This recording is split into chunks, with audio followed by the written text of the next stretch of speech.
Zomerfest is a celebration of the music, life, activity, and artistry that was and is Vienna. Zomerfest 83 is music, music, music. Join the Minnesota Orchestra for summer evenings filled with the magic of Vienna and this year the sparkle of Paris. Zomerfest 83 is Summer Nights at Orchestra Hall. For tickets, call 371-5656.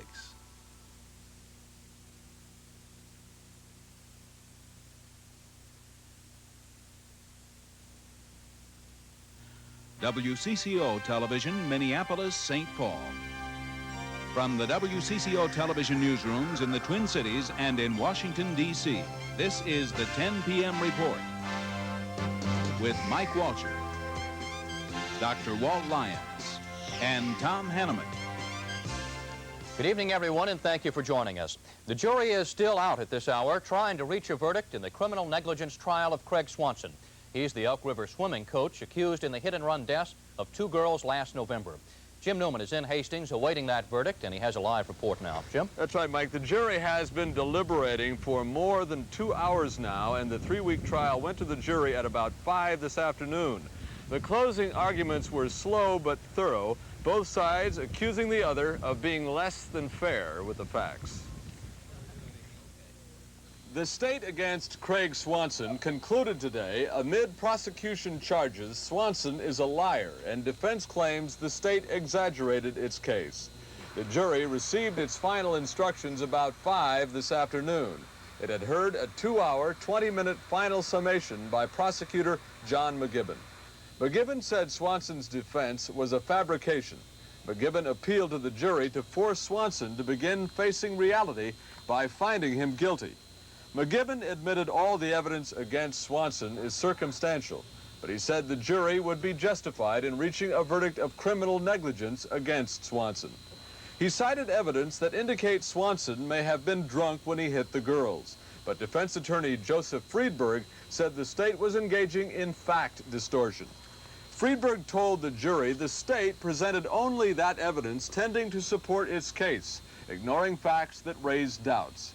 Specifically, said Friedberg, the state exaggerated the alcohol consumption of Swanson and his comrades at a bar shortly before the accident. Swanson, said Friedberg, must be found innocent because every shred of evidence against him is inconclusive. And Mike, the jury continues to deliberate at this hour, and if they do not reach a verdict tonight, they will begin deliberating again early on Sunday. All right, thank you, Jim Newman, reporting live from Hastings. Elsewhere, more than 25 people were injured during a prison uprising in El Paso, Texas last night, and several remain hospitalized at this hour. The violence broke out as inmates at the El Paso County Jail were being transferred to a new facility. Those prisoners were upset over a no-smoking rule at the new prison, so they set fires to mattresses in their cells and fought jailers with makeshift weapons. Tonight, that prison is quiet again. The transfer has been pushed back for a few days. The Soviet Union is denying yesterday's charges that it helped Mehmet Ali Agca in his attack on Pope John Paul in 1981. Agca made those charges during a brief exchange with reporters as he was being summoned for questioning about a kidnapping. Today, the Soviets' TASS news agency called those remarks threadbare propaganda and, quote, nothing more than absurd insinuation. Agca had claimed that Bulgarian and Soviet KGB agents helped him plot his assassination attempt. Meantime, Italian officials have launched their own inquiry into why Agca was allowed to talk with reporters in the first place.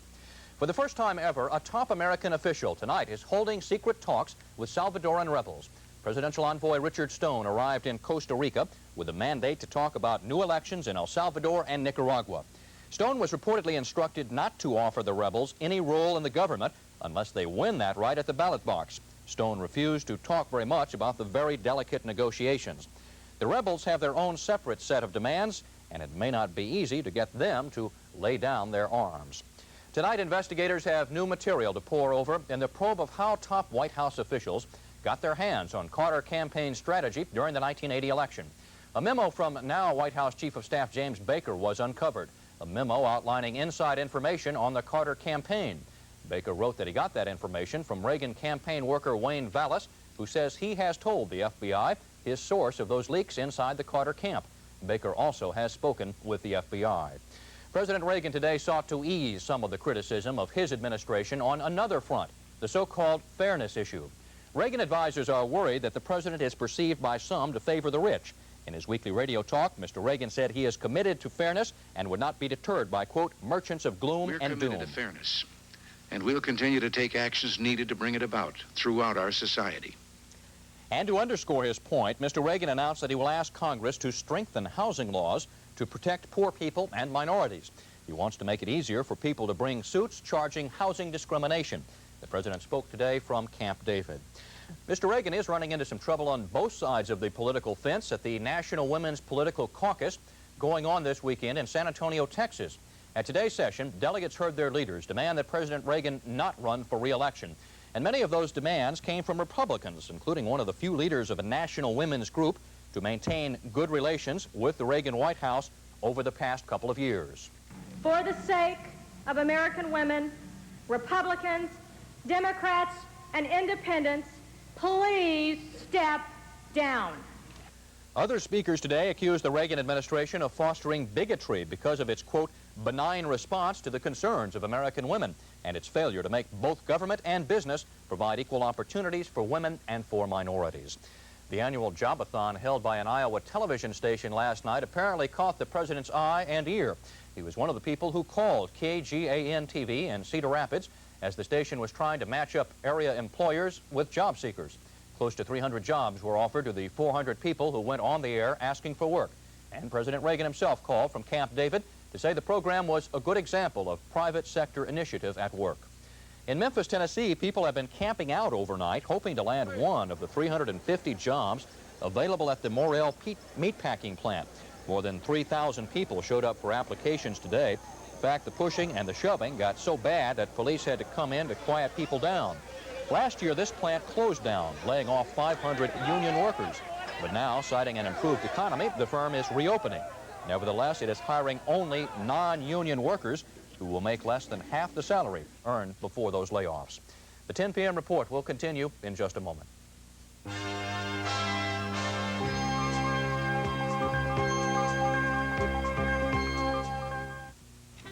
Me? A hot dog? No way. This is a hot dog. The Schweiger Tender Bite, made fresh right here in Minnesota. Now this is a hot dog. Getty, I take my cap off to you.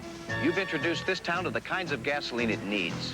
Getty, I take my cap off to you. Your premium unleaded really helps stop my knocks and pings. People everywhere are taking their caps off to a famous name in gasoline finally here in town. Getty, with the gas for just about any car on the road today. Getty, I take my cap off to you. Take your cap off to Getty. Rattle, rattle, thunder, clatter, boom, boom, boom. Don't worry, call the CarX man. You know, it's real easy to get a CarX muffler installed. We'll do it while you wait. And before we do it, we'll show you the parts that need fixing and the parts that don't. The ones that do, we'll fix. The ones that don't, we won't. I'm a poet. Rattle, rattle, thunder, clatter, boom, boom, boom. Don't worry, call the CarX man. Rochester is one of the Minnesota towns that has been spared by the flooding of this wet summer. It's quite a different story from the one residents there found themselves in 5 years ago. That's when the city was hit by its worst floods ever. But since 1978, Rochester has come a long way toward making sure a disaster like that never happens again. As Catherine Raywalt now reports, there is still work to be done.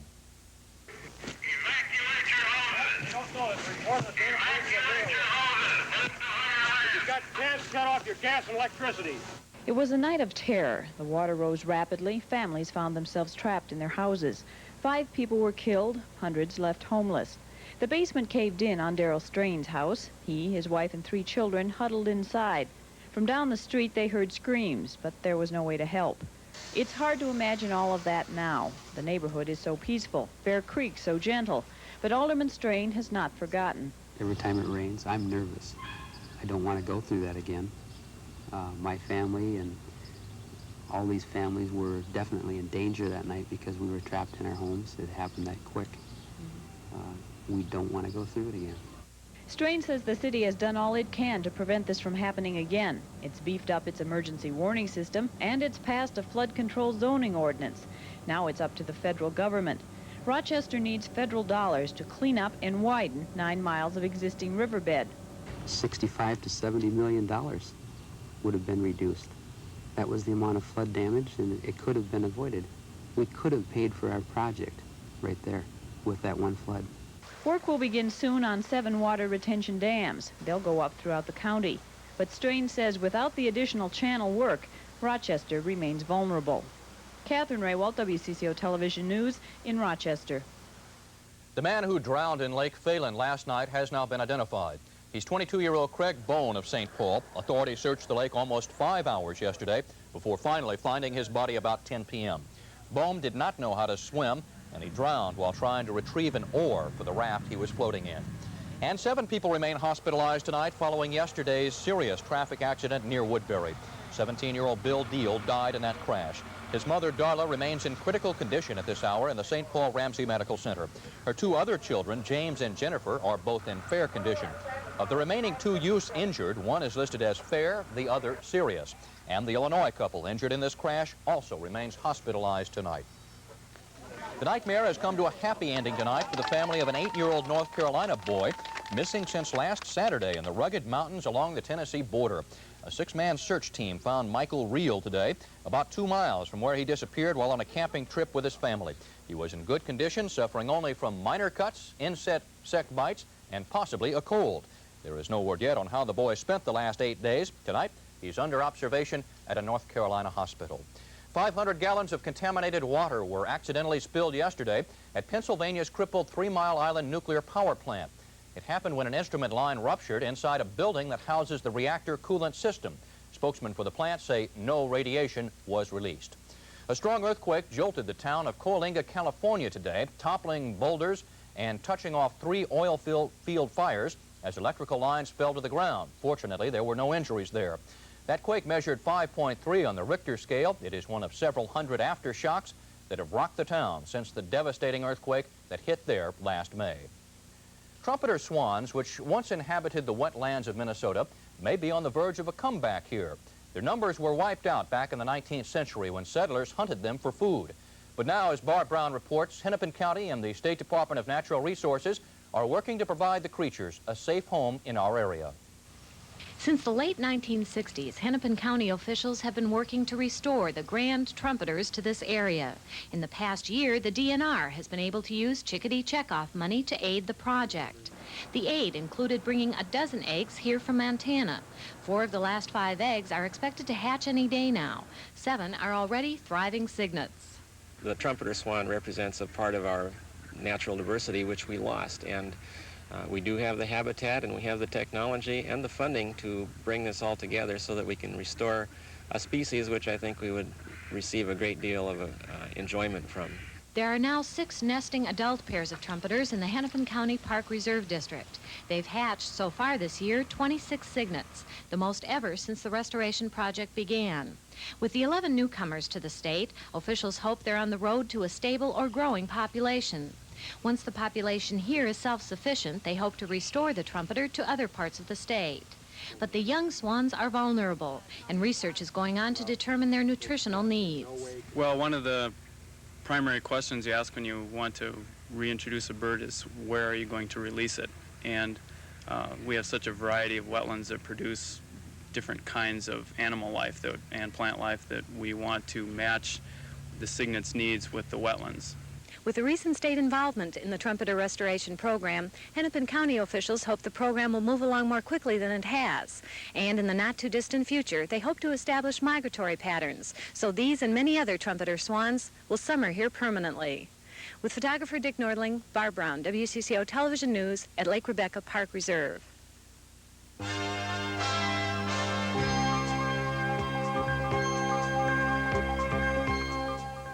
The proven one is now #1. Plymouth Reliant K, America's #1 selling compact, has proved itself as America's lowest priced, highest mileage 6-passenger front-wheel drive car. Proved itself as the American compact with the highest resale value. Proved itself with over 7 billion owner-driven miles. And Reliant K buyers get America's only $550 protection plan. Now Reliant K improves its value even more with a $300 rebate. Plymouth Reliant K, the proven one, is #1. Benny Hill will definitely lift your spirits. Don't miss his special brand of British humor. Watch The Benny Hill Show, Saturday night at 10:30 on WCCO television. How the West was won. Live, love, laugh, adventure, side by side with the biggest all-star cast in entertainment history. Henry Fonda is the plainsman, and James Stewart, the mountain man who loved a frontier girl, Carol Baker. Carl Malden is the pioneer father, and Debbie Reynolds, the sister who left the frontier for a different life and romance with a famous gambler played by Gregory Peck. Saturday night at 11, here on WCCO television. Dan Carlson sitting in tonight for Dr. Walt Lyons, and not much to say except muggy, steamy, tropical sort of weather outside. More of the same is in store as well, Mike. It's warm outside right now. We're at 81 degrees under clear skies, wind southeast 12, pressure is 30 even, the humidity is 67%. Now our high was 92, way above the normal for this time of year, and overnight low 73 was up there as well. No records were set today, but it certainly seemed quite warm outside. No precipitation. The sun comes up at 5:36 tomorrow, will set at 9 o'clock. That 92 was part of a band of 90s that extended from western Wisconsin back across Montana down into the south central states, part of a huge area of warm air that surged all the way on up into southern Canada. Temperatures were above 100 degrees in the western half of South Dakota earlier this afternoon. 5 o'clock, it was 105 degrees at Reddick and Phillip. Also some records were set. 101 at Pueblo, Colorado, new record for the state, and Colorado Springs hit 96. But the warm spot down in the desert southwest at Gila Bend, Arizona. Temperature there 110 this afternoon. In terms of cloud cover, really not a whole lot. High pressure dominates the central part of the nation. That's forcing clouds up over the top of us, over the top of the ridge we call that. Also have some clouds along the Gulf Coast and up the Rocky Mountain range, and some precipitation associated with those two cloud areas. U.S. radar is detecting showers and thunder showers scattered from Florida westward across Texas. Then some heavier activity in Arizona up into Colorado. This cell is developing into a nice little thunderstorm. We'll be moving into southeastern Wyoming. But further to the north, they sighted a tornado near Alexander, North Dakota, so we have a severe thunderstorm watch in effect for northwestern North Dakota and northeastern Montana until 1 a.m. our time for later on tonight, early into Sunday morning. Now later in the day, Sunday, that cold front out to the west will start to move east. It's going to bring showers, possibly some thunderstorm activity to North and South Dakota. Nothing really to Minnesota, though we do have some scattered light rain showers in the northwestern part of the state now. Those should be dissipating as they move into the area of high pressure. Fair skies are expected from southern Minnesota to northern Texas, eastward across the Ohio River Valley under that high pressure system, and out in the Pacific Northwest they're going to be warming up into the 80s and 90s under sunny skies. A little cooler though up in the northwestern part of the country, 60s and 70s forecast there. We're still going to be sweating it out in the 90s tomorrow, mid-90s here in the Twin Cities, 80s all the way on up into southern Canada. Then cooler temperatures are forecast for New England. While summing it all up for you, we're forecasting fair and warm and humid conditions for tonight. Winds from the southeast at 5 to 10, overnight low of 74 degrees. For tomorrow, continued sunny and hot, forecast high at 94, could even get a bit warmer than that, even more humid then for Sunday night. Sorry, but some relief is in store on Monday when we're forecasting a slight chance of some thunder shower activity, a few more clouds, which should hold our temperatures into the upper 80s. Looking a bit further ahead, forecasting showers and thunder showers to develop on Monday and linger into Tuesday possibly, with highs in the mid 80s, overnight lows in the low 70s. Should warm up though to 90 by Thursday, and overnight lows into the lower and mid 70s. So as I mentioned earlier, we're going to have to wait a few days for that relief, but get out there, enjoy the beach and some cool lemonade or whatever you do when it gets hot, Mike. I think so. You know, it's only been, what, a week ago tomorrow that we had the severe downbursts or cloudbursts, whatever they were, over the northern suburbs. And I'll take this any day over that. Yeah, right. We'll much prefer kind of calm, hot weather. All right, thanks a lot, Dan. The summertime weather provided the setting for a number of local outdoors events today. In Maple Grove, some children from war-torn Northern Ireland were treated to a picnic all day. These children will spend 2 months in Minnesota to escape the violence and the grief in their native land. A variety of activities were on hand for this picnic. In Minneapolis, friends gathered to send off Todd Waters. He's going to cross the country by hitching rides on freight trains. Hi. He'll get money to help shelters for homeless people. And in Minnetonka, the annual Summer Festival was held today. It featured food, a bake sale, and a horse show. The Minnetonka Summer Festival will wind up in a bang at midnight with a big display of fireworks.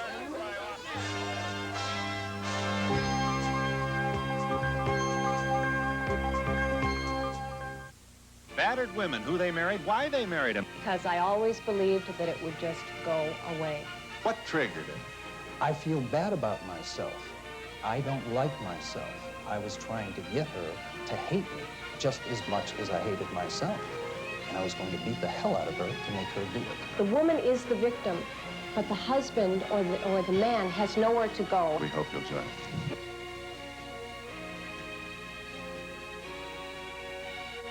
October 1982, the Channel 4 I-Team reported on the unproductive work habits of state highway maintenance workers, causing officials to order reforms. March 1983, the I-Team exposed substandard housing for Minnesota's mentally ill. May 1983, the I-Team investigated a local ambulance company suspected of caring more about profits than patients. The latest I-Team investigation breaks Monday on the 10 p.m. report. Watch for it. Doing a little figuring here, the Twins, as Tom pointed out earlier at 6 o'clock, are doing better this year, but still, boy, it'd be nice to get to 500. 100 is close to the way they were playing for a while, but the Twins beat Cleveland tonight 3-2. We talked about the problem the Twins have had with pitching at 6 o'clock as well. You sure couldn't see it tonight. Ken Schramm went 8 2/3 innings tonight, 1 out away from the final out, and giving up just 5 hits and 1 run in that span. What a difference a day makes. Last night, Cleveland conducted a hitting clinic. Tonight, Ken Schramm and Rick Sutcliffe were locked in a pitcher's duel. Trailing 1-0 in the 5th, Ray Smith doubled down the right field line. The one mark of a good hitter is knocking in runs with 2 outs. And Gary Ward did exactly that, sending Smith home with his 54th RBI and his 99th base hit. Later in the 8th, Tom Bernansky hit a 2-run double, driving home the go-ahead runs. Ron Davis relieved Schramm in the 9th. He gave up a run. That was all. Ken Schramm goes 8 2/3, as I mentioned, to record his 7th win. He is 7-3. Elsewhere in the American League today, Seattle beat Baltimore by a run in 10 innings. It was Oakland 3-1 over Detroit. New York and Kansas City are tied at 2, that game in the 8th inning. And the Toronto Blue Jays held on to first place in the American East with a 5-1 defeat of the Western Division leading Texas Rangers. In Boston, Carl Yastrzemski, the ageless wonder, knocked in 5 runs to lead the Red Sox over California 10-3. The 43-year-old Yaz slammed his 446th career home run here. Carl has spent 23 years in the majors, all with Boston. It was his second 2-run homer in the last 2 days, but Yaz wasn't through just yet. He doubled a deep center field with the bases loaded for 3 more RBIs, giving him a career total of 1,815, 11th on the all-time list. He passed Frank Robinson today. This, of course, is Yaz's final season in the big leagues. Chicago's Ron Kittle has a long way to go to catch Yaz, but the rookie is off to a great start. Kittle's homer in the White Sox 8-3 defeat of Milwaukee was his 19th of the year. Meanwhile, Chicago's National League entry, the Cubs beat San Francisco 4-2. 2 runs scored on a great play by Giants second baseman Wayne Kuipert. He did his part, but shortstop Johnny LeMaster threw the ball away. In other National League action, Cincinnati on Johnny Bench's RBI single in the 9th beat Philadelphia 2-1. Houston over the Mets 7-3. Atlanta and Montreal, that game is over now. 10 innings it goes. The Braves win 8-5. Pittsburgh leads Los Angeles 2-0 in the 3rd inning, and San Diego is trailing 6-1. They trail St. Louis in the 2nd inning. The U.S. Football League's 2nd season kicked off in Philadelphia this afternoon with a good old-fashioned barn burner. No question, this was the USFL's best game yet. 3/4 of this game belonged to Chicago. The Blitz built a 31-14 lead on the strength of 7 Philly turnovers. But Philadelphia charged back on the wings of quarterback Chuck Fusina, who even caught a touchdown pass himself today. Fusina, who hit 22 of 33 passes for 254 yards, was right on the money throughout the 4th quarter. First on this TD strike to Scott Fitzke, then another 6-point toss to Jeff Roddenberger. But the best was yet to come. Less than a minute to play, and Fusina spots Tom Donovan over the middle. Donovan's determination takes him into the end zone. Some players spike the ball, but Donovan spikes his spikes. The judges give him a 9.3, a 9.5, and, well, anyway, the game remained deadlocked until Kelvin Bryant, the USFL's Player of the Year, vaulted into the end zone in overtime to give Philadelphia a 44-38 playoff victory. Bryant finished the game with 142 yards rushing. Philadelphia now faces the winner of tomorrow's Michigan-Oakland game in the USFL Championship next weekend in Denver. Dan Marino, the former standout quarterback at Pittsburgh, signed a multi-year contract with the Miami Dolphins today. Marino was the Dolphins' first draft choice this year. Almost 25